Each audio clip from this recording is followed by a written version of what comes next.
En tout cas, on vous accueille et soyez vraiment les bienvenus à l'église. Si vous êtes là pour la première fois, l'une des premières fois, on veut vraiment vous encourager et vous remercier d'être avec nous et de partager ce temps. C'est la rentrée. Comme dit ce nom, bien évidemment, ça veut dire qu'on va reprendre. Alors, peut-être que pour les enfants, c'est pas forcément toujours préfère les vacances, mais si on veut réussir, il faut bien être à l'école, il faut bien apprendre, et il faut bien être éduqué. Et je dirais que ce soit dans notre vie ou que ce soit dans l'église, on est à l'école, on est toujours à l'école. On a toujours quelque chose à apprendre, on apprend toujours, et puis je dirais qu'on est à l'école de Dieu aussi. Donc on a besoin vraiment d'apprendre. Le thème aujourd'hui dans toute cette rentrée et qui nous implique tous les uns et les autres est de réussir ensemble. Le fait d'être ensemble est quelque chose de bon et quelque chose de voulu de Dieu. Et j'aimerais partager avec vous ce matin un épisode de la parole de Dieu dans Néhémie au chapitre 3. Je vous replace un petit peu le contexte, c'est-à-dire que Jérusalem a été détruite par l'ennemi et l'ennemi est toujours dans cet objectif de détruire, de voler, de ruiner, de tuer. C'est son objectif depuis le début de la création, déjà avec Adam et Ève jusqu'à aujourd'hui. Et tout ennemi vient toujours pour détruire. Or, Dieu veut lui construire, il veut protéger, il veut édifier, il veut amener chacun à être un facteur de réussite pour les autres. Alors, on va lire ensemble et on va lire tout le chapitre. Vous inquiétez pas, vous allez voir, c'est une belle lecture. Et je vous invite à le lire avec moi et puis on va en parler juste après. Éliachib, le souverain sacrificateur, se leva avec ses frères, les sacrificateurs, et ils bâtirent la porte des brebis. Ils la consacrèrent et en posèrent les battants. Ils la consacrèrent depuis la tour de Méa jusqu'à la tour de Hananéel. À côté d'Éliachib, bâtirent les hommes de Jéricho. À côté de lui, bâtit aussi Zakur, fils d'Imri.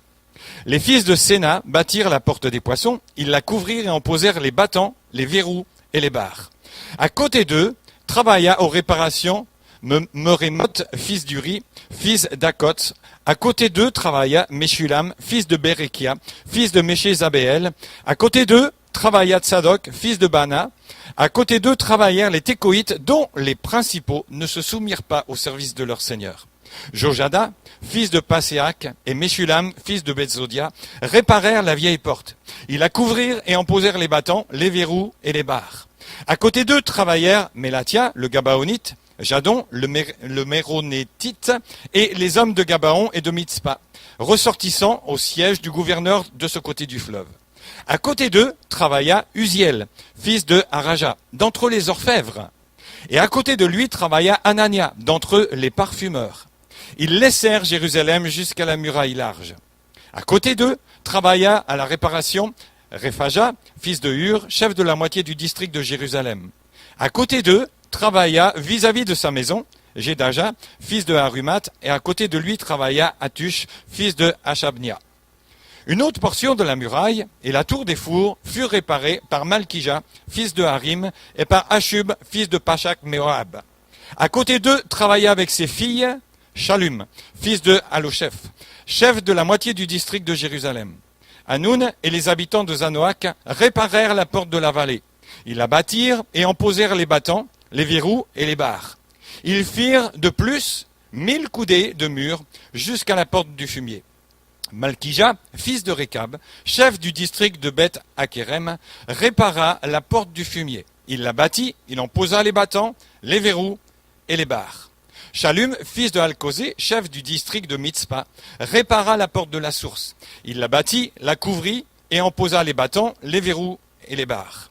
Il fit de plus le mur de l'étang de Siloé, près du jardin du roi, jusqu'aux degrés qui descendent de la cité de David. Après lui, Néhémie, fils d'Azbuk, chef de la moitié du district de Ben-Tsur, travailla aux réparations jusque vis-à-vis des sépulcres de David, jusqu'à l'étang qui avait été construit et jusqu'à la maison des héros. Après lui travaillèrent les Lévites, Réhum, fils de Bani, et à côté de lui travailla pour son district Hashabia, chef de la moitié du district de Keïla. Après lui travaillèrent les frères Bavaï, fils de Enadad, chef de la moitié du district de Keïla. Et à côté de lui, Ézer, fils de Josué, chef de Mitzpah. Il répara une autre portion de la muraille vis-à-vis de la montée de l'arsenal à l'angle. Après lui, Baruch, fils de Zabaï, répara avec ardeur une autre portion depuis l'angle jusqu'à la porte de la maison d'Eliashib, le souverain sacrificateur. Après lui, Mérémoth, fils d'Uri, fils d'Akots, répara une autre portion depuis la porte de la maison d'Eliashib jusqu'à l'extrémité de la maison d'Eliashib. Après lui, travaillèrent les sacrificateurs des environs de Jérusalem. Après eux, Benjamin et Achub travaillèrent vis-à-vis de leur maison.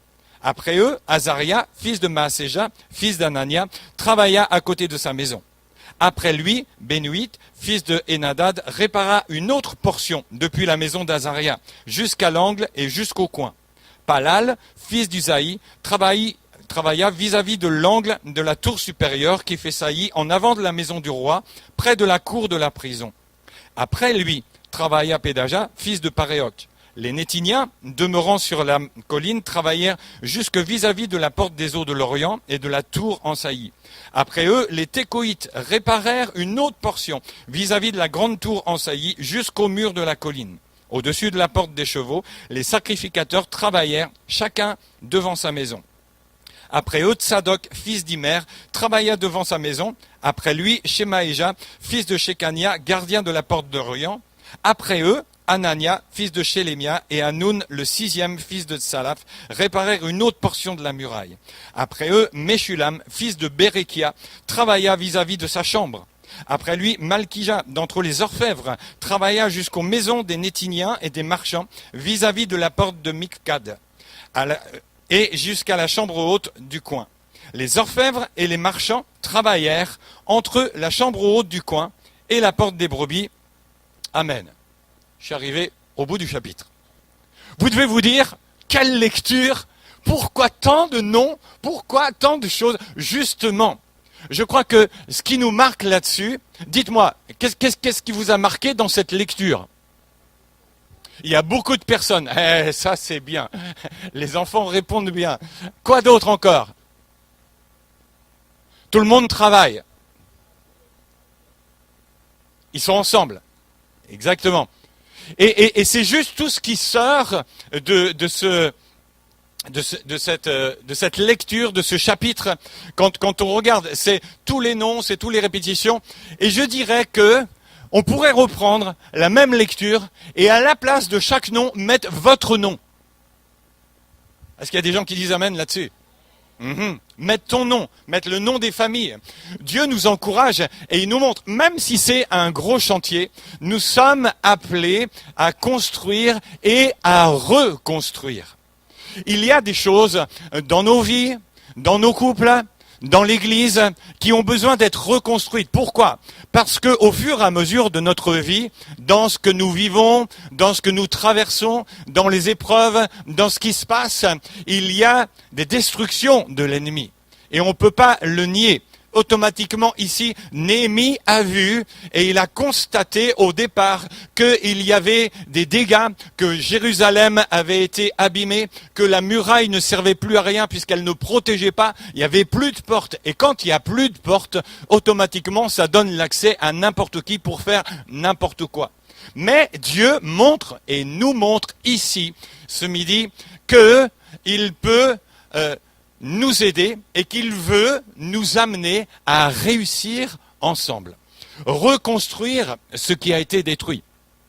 On a tous vu des reportages à la télévision que lorsqu'il y a une tempête, lorsqu'il y a des inondations, lorsqu'il y a une catastrophe, il y a une dynamique de groupe qui se met en route, une espèce de solidarité pour venir au secours de ceux qui sont sinistrés, de ce qui a été détruit, afin de ne pas laisser les gens dans cette situation, mais de pouvoir réhabiliter, de pouvoir reconstruire.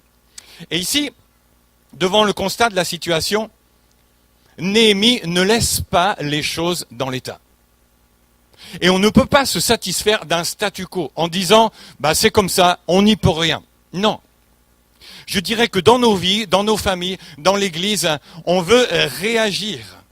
On ne veut pas se laisser vaincre par l'abattement, par l'indifférence, mais on réagit, on prend des décisions et on fixe ensemble un objectif commun de se dire on ne veut pas laisser nos vies, nos cœurs, nos couples, nos familles, l'Église dans cet état. On veut réagir. Et ce que l'on voit ici, lorsque Néhémie insuffle cette vision de dire on ne peut pas rester comme ça, il y a là une détermination majoritaire. On voit que tout le monde dit on va mettre la main à la pâte, on va se mobiliser. Parce que sinon, c'est impossible. Moi, j'ai travaillé pendant des années dans le bâtiment. J'étais électricien. Mais si j'avais pas eu avant le maçon, si on n'avait pas eu les plâtriers, si on n'avait pas eu tous ceux qui servent, même au départ, l'architecte, le chef de chantier, les gens qui font les plans, eh bien, tu ne peux pas travailler. Tu ne peux pas avancer. Tu ne peux pas construire quelque chose si jamais tu n'as pas les autres. Et j'ai besoin des autres. Et je dirais que dans l'Église, on a besoin des uns et des autres.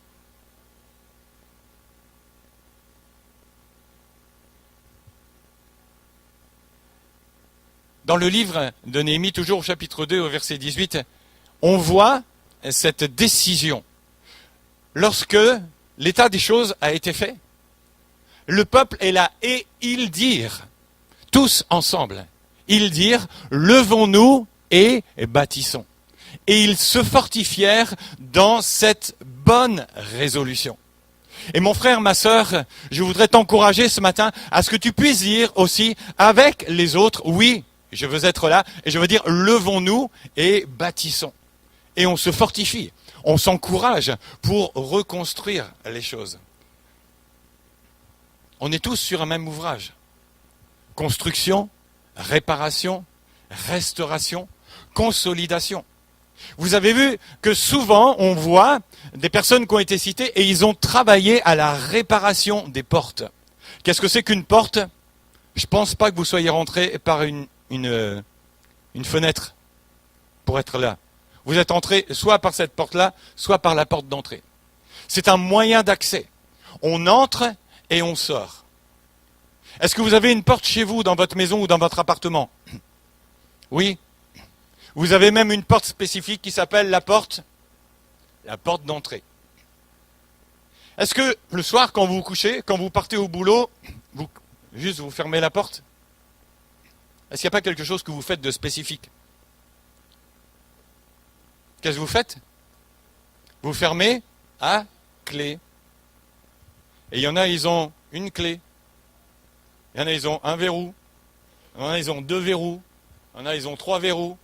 Il y en a, ils ont une porte 2 points, 3 points, 5 points, 7 points, blindée. Enfin, bref. On veille. Pourquoi ? Parce qu'on ne veut pas laisser n'importe qui entrer. Et là, dans la muraille, il n'y avait plus de porte. Qu'est-ce que ça veut dire ? Ça veut dire aussi que dans nos vies, dans ma vie, dans ta vie, dans nos familles, dans nos couples, s'il n'y a pas de porte, n'importe qui peut rentrer. N'importe quelle chose peut entrer et te détruire, et détruire ta vie, et te détruire. Nos cœurs, nos âmes, la famille, l'Église a besoin d'être restaurée. Il faut qu'il y ait des portes. Il faut qu'il y ait des verrous, il faut qu'il y ait des barres, parce qu'on ne veut pas laisser l'amertume, parce qu'on ne veut pas laisser les choses de l'ennemi, on veut protéger les nôtres. S'il y a des choses dans ta vie, dans ton cœur, qui t'ont brisé, qui t'ont abîmé, alors je veux te dire que ce matin, tu as des frères et des sœurs et qu'on est tous ensemble pour restaurer, pour relever, pour reconstruire ce qui a été brisé. Ce qui est bon, c'est de voir que chacun a sa part. L'importance de la collaboration, la complémentarité. J'ai besoin de toi, tu as besoin de moi. Ça, c'est le principe de l'interdépendance dans la parole de Dieu. Vous avez déjà lu certainement des versets qui parlent des uns et des autres. Oui ? Vous avez déjà vu ça dans la parole de Dieu ? Est-ce que vous pouvez me citer, par exemple, un verset ou 2 versets qui parlent des uns et des autres ? Ok, aimez-vous les uns les autres. C'est le plus connu, c'est celui qu'on sort toujours en premier. Quoi d'autre encore ? Allez-y, il y en a 52. Priez les uns pour les autres. Exhortez-vous les uns les autres. Pardonnez-vous les uns les autres. Très bien. Saluez-vous les uns les autres.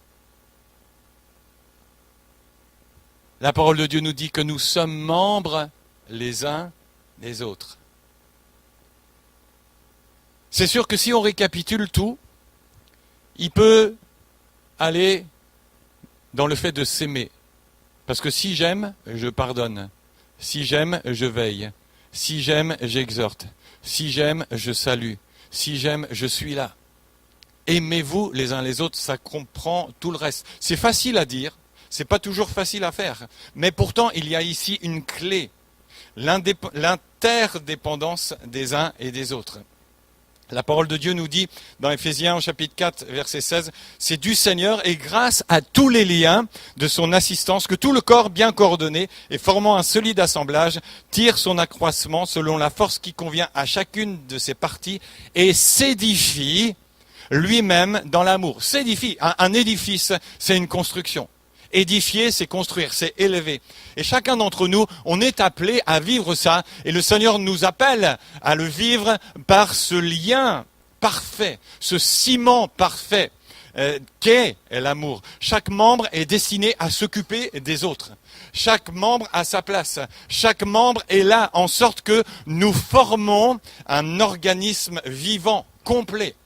On n'est pas un tas de briques, même si on est des pierres vivantes. On est un édifice, une construction.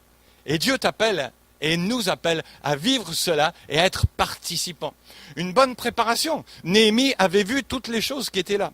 Et qu'est-ce qu'il a fait? Il a simplement après mis en place et permis à chacun de pouvoir participer, d'être impliqué, de pouvoir amener sa contribution dans l'édification, dans la construction. Et c'est ça qui est fort, c'est que toi, mon frère, toi, ma sœur, Dieu t'appelle aussi à être impliqué là où tu es, là où tu vis, dans ton église, dans ta vie de tous les jours, comme on aime à le dire, vivre l'évangile au quotidien, pas seulement le dimanche, mais dans la vie de tous les jours, être là. Vous remarquerez qu'il n'y avait pas juste des gens de Jérusalem. Dans la lecture, on a vu, il y avait des gens de Tekoa, il y avait des gens de Gabaon, il y avait des gens de Mitzpah, il y avait des gens de Jéricho. Bref, même si on n'habite pas, même si on n'est pas là, on est centré sur une chose, c'est-à-dire l'ouvrage de Dieu. Tous un même objectif. Chacun connaissance, chacun ayant le désir. Nous sommes tous concernés. Tu es concerné. Tu peux pas dire, non, moi ça me regarde pas. Nous sommes là, pourquoi? Parce que nous construisons ou nous reconstruisons avec Dieu. D'ailleurs, nous sommes appelés ouvriers avec Dieu. Je suis ouvrier avec lui. Je ne sais pas si vous avez remarqué, mais environ une quinzaine de fois, il est cité à côté de lui ou à côté d'eux. Ça, qu'est-ce que ça signifie? Ça signifie l'implication de tous.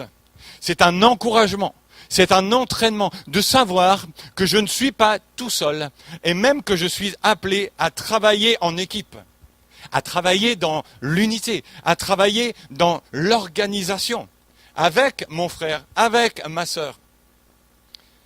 C'est toujours bon de savoir que quand on a un travail, on peut avoir quelqu'un avec nous.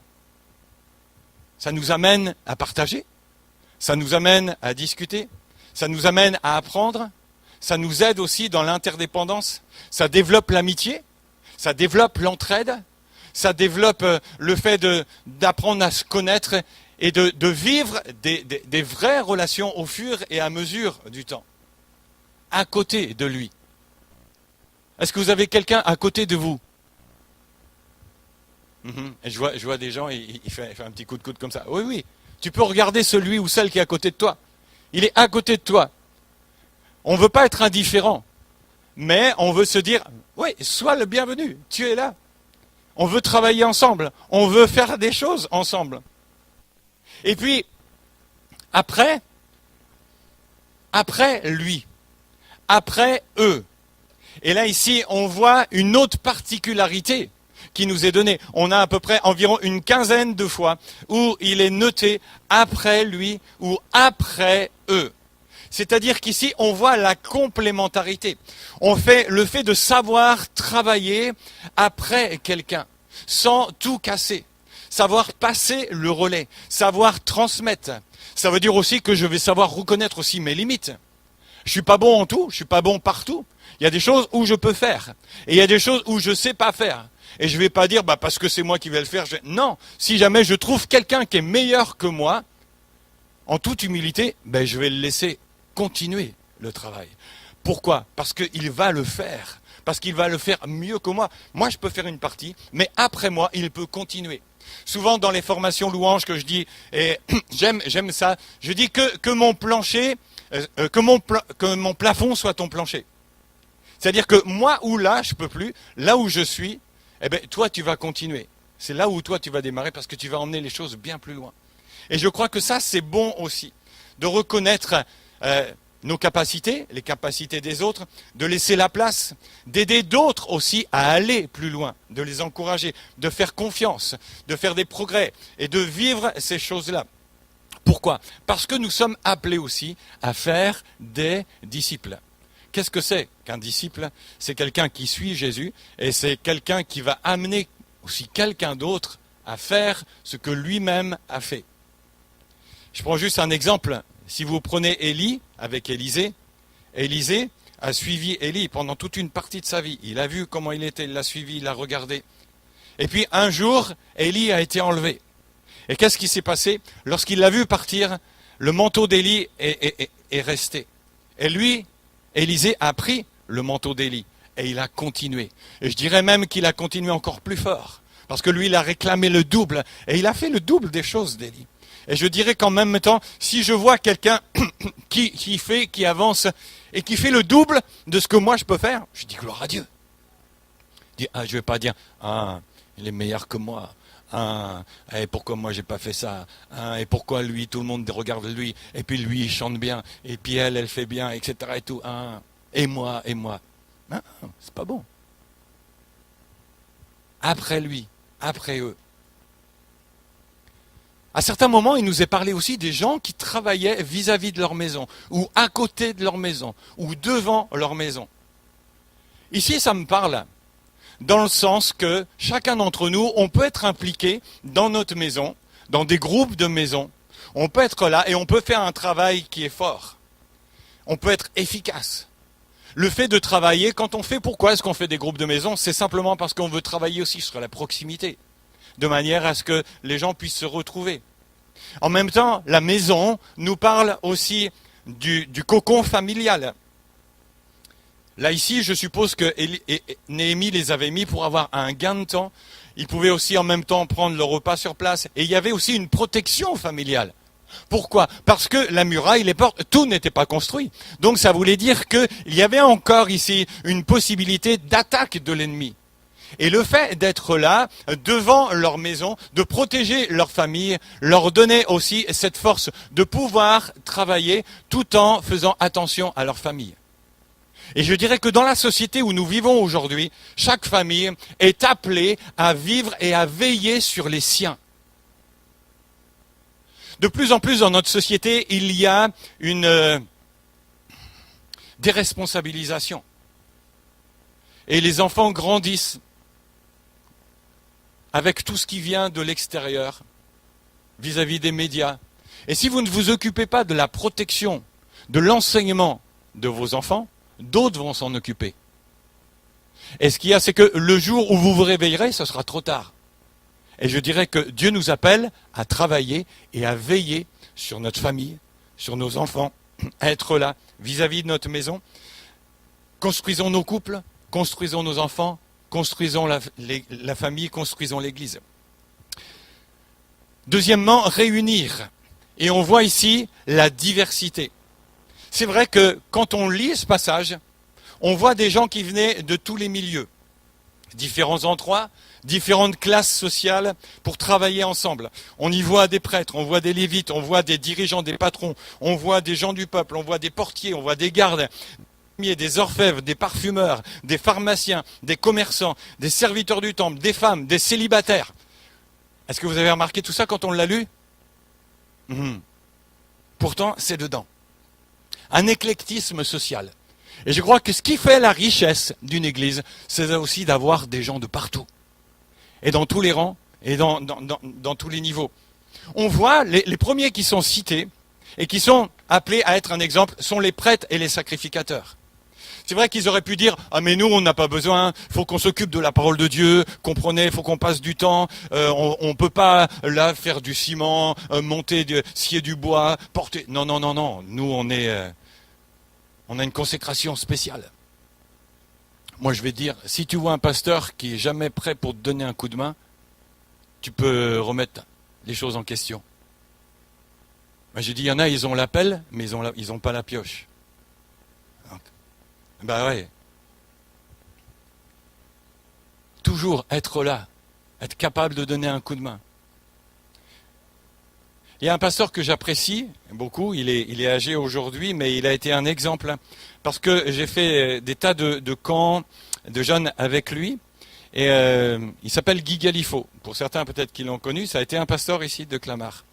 Et quand on était ensemble avec tous les jeunes, juste après, quand on finissait les repas, quand on finissait les activités, il était avec nous. Et puis, quand on nettoyait les tables après les repas, il prenait une éponge et il nettoyait les tables. Et puis après, il allait aider un jeune ou une jeune, et puis on ramassait les chaises et on remettait les chaises en place. Puis après, il était avec un autre et il prenait un balai, et puis il était avec les jeunes et on balayait tous les trucs. Et là, j'ai dit, waouh, ça c'est un homme de Dieu. Et je crois que là, ici, les sacrificateurs, les lévites étaient là. On a besoin d'hommes de Dieu. Pas juste un homme qui se balade avec une grosse Bible sous le bras et puis voilà, c'est moi le pasteur, reconnais-moi, je suis l'homme de Dieu. Non, tu es un homme tout court, au service de Dieu et au service des autres. On a besoin de ça. Deuxièmement, on voit des orfèvres. Les orfèvres, c'était des bijoutiers. C'est vrai que c'est des gens qui travaillaient la précision et ils auraient pu dire « Mais écoutez, nous on a besoin de nos doigts, on fait du travail délicat, si jamais demain on s'abîme les doigts, on se coince les doigts dans une pierre, on se coupe le doigt avec une scie, comment est-ce qu'on va faire les bijoux de nos femmes ?» Non, ils ont été là. On y voit des célibataires. Les célibataires auraient pu dire « Mais nous ça ne nous concerne pas, c'est pour les familles, c'est pour les femmes, c'est pour les enfants. » Nous, on n'a pas d'enfants, on n'a pas de femmes à protéger, donc ce n'est pas notre problème. Non, on les voit ici. On y voit des dirigeants, des patrons. Est-ce qu'il y a des patrons ici? Bienvenue. On y voit des gens des autorités qui sont venus travailler avec des ouvriers. Est-ce qu'il y a des ouvriers ici? Bienvenue. Ils ont tout fait, ils ont tout réussi, sans syndicat et sans grève.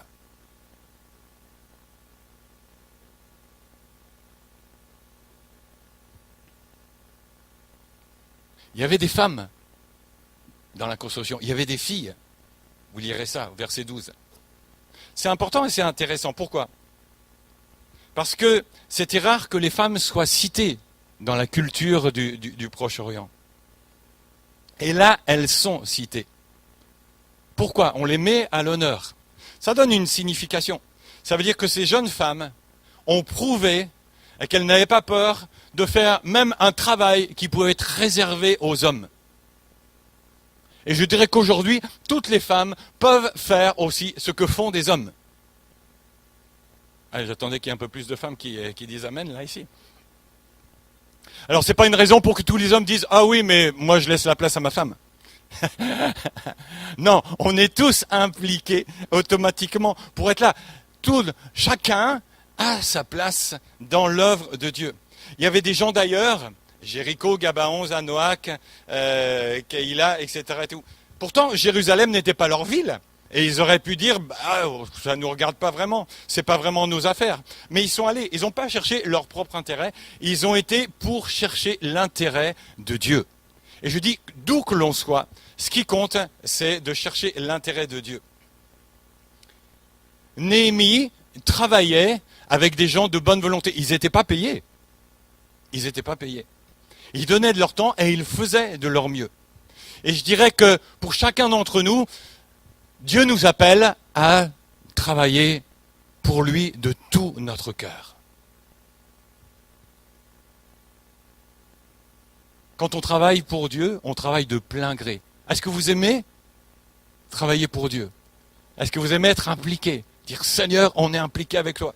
Moi je dis c'est génial, parce que tout ce qui est sur cette terre va disparaître. Mais ce qui est construit avec Dieu va demeurer jusque dans l'éternité. Et je me dis ça vaut toujours le coup d'investir, même le peu que je peux faire, même si c'est pas énorme, mais je veux le faire parce que c'est quelque chose qui va demeurer jusque dans l'éternité. Et puis avoir envie, avoir à cœur. Je sais pas quelles sont tes compétences, je sais pas quel est ton don, je sais pas, mais tu as une capacité, une responsabilité, une attente de Dieu pour cela. Il nous est dit, ils avaient le cœur à l'ouvrage.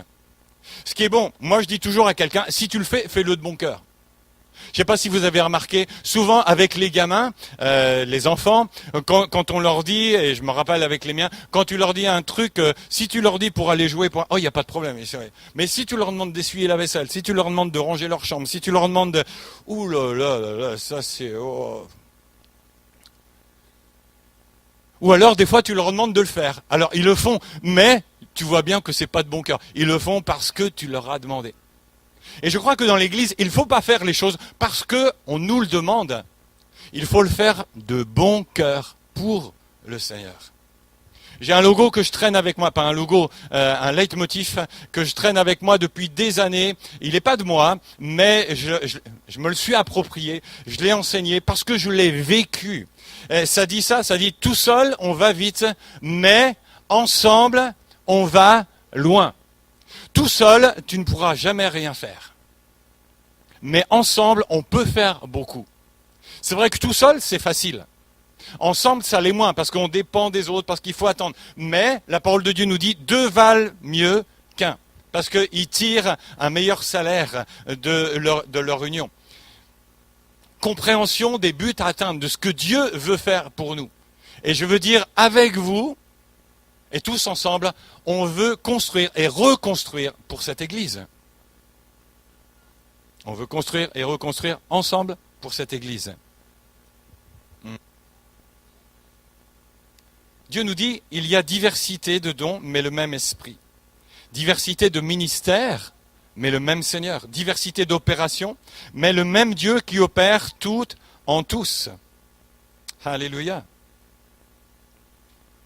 C'est une question de cœur pour Dieu. Le tout, c'est de savoir pourquoi je sers et pour qui je sers. C'est vrai qu'il y avait des noms significatifs. Vous avez tous un nom, un prénom que vos parents vous ont donné. Peut-être que vous appréciez pas, peut-être que vous aimez pas. Il y en a des fois, ils ont même changé leur prénom parce que ça leur plaisait pas. Mais Dieu nous donne un nom, un prénom. Apocalypse 2,14. À celui qui vaincra, je donnerai, dit, de la manne cachée et je lui donnerai un caillou blanc. Et sur ce caillou est écrit un nom nouveau que personne ne connaît, si ce n'est celui qui le reçoit. Dans la Bible, un caillou blanc était un signe d'acquittement dans un procès.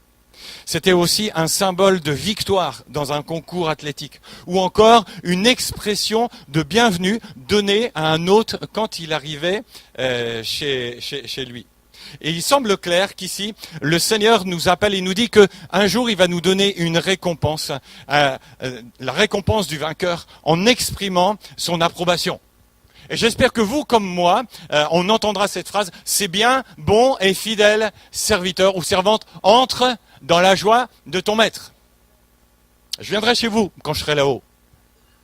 Vous me montrerez votre caillou blanc et puis vous me montrerez le nom que vous avez. Le nom de Dieu. Vous êtes d'accord ? On prend rendez-vous ? On voit souvent que les noms dans la parole de Dieu ont une signification. Alors je ne vais pas prendre tous les noms de tous ceux qu'on a vus, mais j'en ai relevé certains. De ce que Dieu aimerait aussi sûrement qu'il y en ait parmi nous. Eliashib. Eliashib veut dire Dieu veut restaurer. Et ça, c'est être le réparateur des brèches. Est-ce qu'il y a au milieu de nous des Eliashib ? Et je le souhaite de tout cœur. Est-ce qu'il y a des Réoum ? Des Réoum, ça veut dire celui qui a compassion, celui qui est sensible aux autres. Et Dieu nous appelle à être sensibles, à faire attention, puisque dans une famille, on veille les uns sur les autres. Benjamin, c'est bon, on en a déjà un ici dans l'église.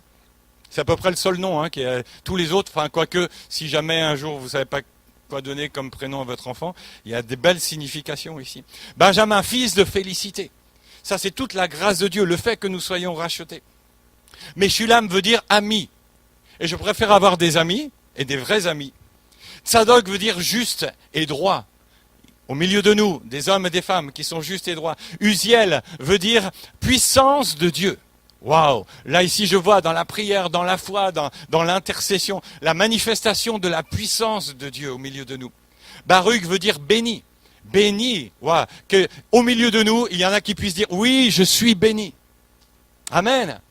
Et je suis là, c'est le but de Dieu. Et c'est le but aussi à poursuivre, de bénir les autres. Mélatia veut dire l'Éternel a libéré. Et sûrement plusieurs au milieu de nous peuvent dire aussi, oui, ça c'est mon prénom. L'Éternel m'a libéré de telle chose, de telle dépendance. Il m'a délivré, il m'a restructuré, reconstruit. Réaja veut dire l'Éternel a guéri. Et là aussi on pourrait dire, il y en a, et j'espère au milieu de nous, qui peuvent confirmer, l'Éternel m'a guéri. Shalom veut dire récompense. Waouh! Qui est-ce qui aime les récompenses ici? Moi j'aime. Quand il y a quelque chose, ben oui, tous les enfants, les premiers sont là. Et on aime lorsqu'on nous donne une récompense. À la fin du mois, vous avez une récompense. Si vous avez bien travaillé. Tout cela ont pris leur part. C'est vrai, on voit juste une petite partie de personnes qui n'ont pas soutenu l'œuvre. Et il s'agit des principaux de Tekoa. Ils ont refusé de participer. C'est ceux qu'on pourrait appeler aujourd'hui les insoumis. Rien à faire, je ne fais pas de la politique, mais c'était une minorité, heureusement. Les Tekoïtes étaient, bien évidemment, ceux qui habitaient à Tekoa. Et je ne sais pas pourquoi, justement, juste leur chef, parce que tous les autres ont participé. Est-ce qu'ils avaient peur? Est-ce qu'ils étaient de mèche avec Sambala, celui qui voulait détruire, celui qui s'opposait à la reconstruction? Est-ce qu'ils craignaient des représailles? Je ne sais pas. Mais Néhémie ne s'est pas laissé décourager. Il est allé, il a travaillé avec tous ceux qui voulaient mettre leur énergie, leur vie, leurs dons, leurs capacités au service du Seigneur. Quelquefois, quand on regarde, on se dit « Ouais, mais il y a tellement de boulot, c'est impossible. » Ou alors on veut tout régler, on veut tout savoir avant de commencer. Il y a quelqu'un qui a dit, un explorateur, il a dit « Pour se mettre en marche, il suffit d'avoir 5% de réponses à ces questions. » Les 95% restants viennent le long du chemin. Ceux qui veulent 100% des réponses avant de partir restent sur place. Je pense qu'il parlait d'expérience, probablement.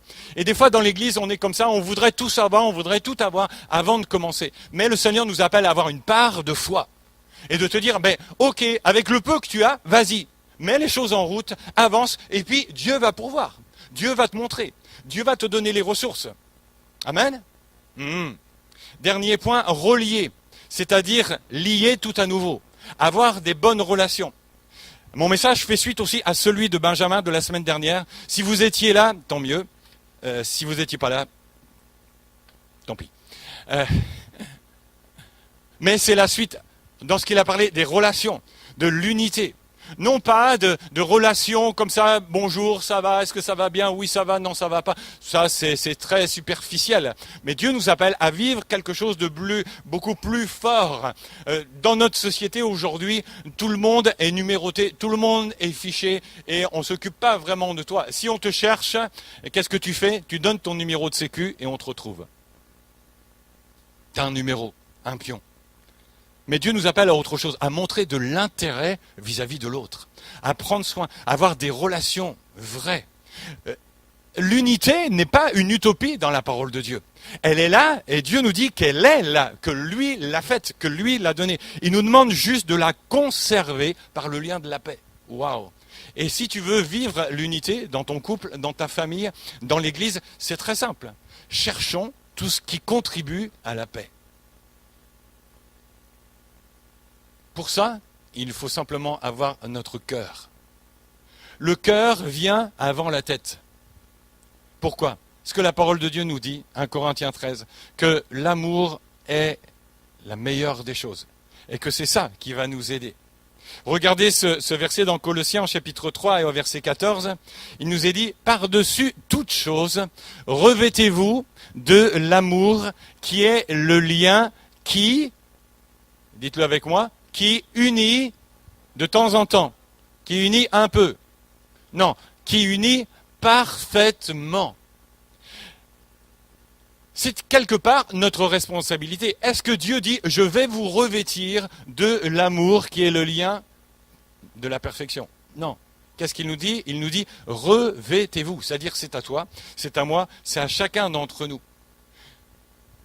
D'avoir conscience, d'aimer mon frère, d'aimer ma sœur, d'avoir de la reconnaissance dans le travail qu'il fait, là où il est, dans l'église, quoi que tu fasses. Moi je dis, il n'y a pas de service minimum, il n'y a pas de petits services et de grands services. Tout ce que l'on fait est important. Exemple. Est-ce que vous avez déjà vu les gens qui font le ménage ici? Est-ce que vous les connaissez? Non. Pourquoi? Parce que vous ne les voyez pas. Pourtant, juste après le deuxième culte, vous allez avoir, et vous ne les verrez peut-être pas, mais si vous faites attention, allez dans les toilettes, et vous allez voir quelqu'un qui va nettoyer. Et je veux dire, merci à ce frère. Merci à cette sœur. Dieu le voit. Ça paraît peut-être insignifiant, mais pourtant c'est bien, parce que vous êtes content d'aller aux toilettes quand c'est propre. Vous êtes content de rentrer dans une église quand c'est propre. Et je pourrais mettre tous les services comme ça. Tout le monde est important. Être heureux dans notre service, bien sûr, je le fais aussi avec joie. Donner envie, travailler avec confiance. La coopération tous ensemble.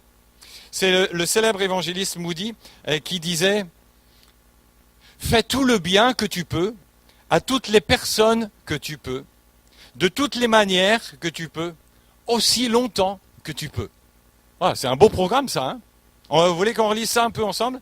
Et on essaye de se le dire tous ensemble. Fais tout le bien que tu peux, à toutes les personnes que tu peux, de toutes les manières que tu peux, aussi longtemps que tu peux. Ça, on est loin ici de la société de chacun pour soi. On est loin ici de l'égocentrisme.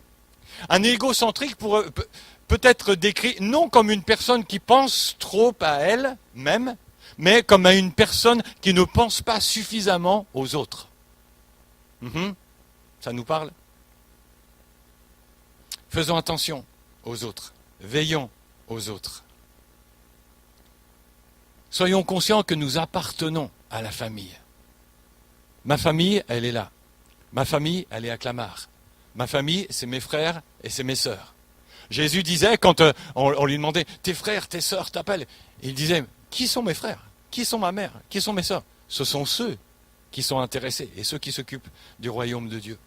Alors, on voit que Néhémie, à la fin, a accompli la mission avec tout le monde, non pas lui, mais tout le monde. La mission a été accomplie, la tâche a été achevée. Ils ont bâti, ils ont réparé, ils ont posé les portes, les battants, les verrous. Chacun a terminé son travail. C'est ça quelque chose de fort aussi, d'être là, non pas juste de poser 3 pierres puis après s'en aller ailleurs, mais d'être là jusqu'à ce que le travail soit accompli, jusqu'à ce que la muraille ait été remontée, jusqu'à ce que le peuple soit en sécurité.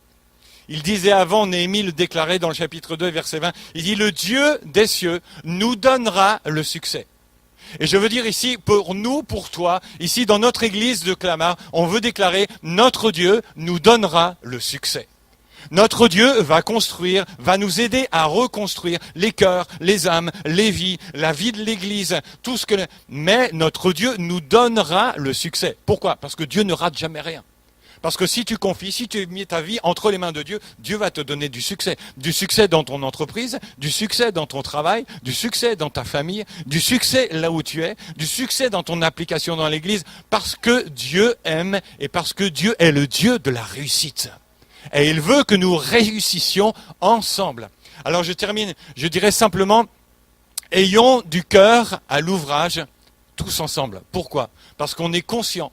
Mon frère, ma sœur, tu travailles pas pour un pasteur, t'es pas dans l'église pour une communauté même.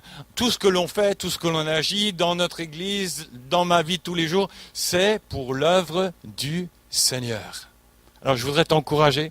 On va continuer. La semaine prochaine, on aura la suite avec David. Et puis, le dimanche 16, on va partager ensemble la vision sur notre Église, le désir aussi, et de savoir comment toi aussi, tu peux être un acteur et un facteur de réussite dans cette Église. Parce que ce que tu as est en bénédiction pour les autres. C'est juste simplement de ne pas rester assis sur la chaise et de dire « levons-nous et bâtissons ». On prie ensemble ? Je voudrais t'inviter en même temps, si tu te sens concerné, si tu dis, Seigneur, je veux participer, Seigneur, je veux être là trop longtemps, je suis resté, et je veux amener aussi ma pierre à l'édifice. Alors je t'invite aussi, peut-être comme on a lu ce verset, dire, on se lève et on veut bâtir ensemble. Alors je t'invite à te lever, à prier avec moi si tu le souhaites. Seigneur, on te bénit et on te remercie de ce que ta parole nous enseigne et nous montre combien c'est nécessaire d'être tous ensemble. Ta parole ici nous montre la force de l'unité, la force d'être tous ensemble, la force de comprendre que mon frère, ma sœur, celui qui a besoin, celui qui est là, va avec moi, avec nous, tous ensemble, nous allons bâtir, construire, reconstruire ton royaume, tout ce que tu mets devant nous. Seigneur, on te demande toute ta grâce sur nos vies. Je te prie pour chacun de mes frères, chacune de mes sœurs. Je te prie afin que vraiment tu agisses dans nos cœurs. Je prie, cher Saint-Esprit, que tu nous animes pour que tous ensemble, ici, dans la force, dans la beauté, dans la splendeur, dans la complémentarité de ce que tu nous as donné les uns et aux autres, que nous puissions être d'un même cœur. Prendre ce travail à cœur, ton travail. Merci de ce que tu nous as appelés à être ouvriers avec toi. Et on veut dire, Père, nous voici pour t'aimer, pour te suivre, pour te servir. Aide-nous, s'il te plaît. On te loue, on te glorifie de tout notre cœur. Et on prie afin que toute ta grâce soit sur nous, que tu nous renouvelles dans nos forces, que tu bénisses cette Église dans tous ses défis, dans tout ce qui vient. Seigneur, on a besoin de toi. On a besoin des uns et des autres. Et on te remercie de ce que tu as fait de nous, les membres les uns des autres. Seigneur, sois notre direction, sois notre tête toujours. Viens, Seigneur, nous animer, nous construire, nous aider à avancer et à être impliqués pour toi, avec toi, à la gloire de ton Saint-Nom. Et on te dit merci, Seigneur. Amen.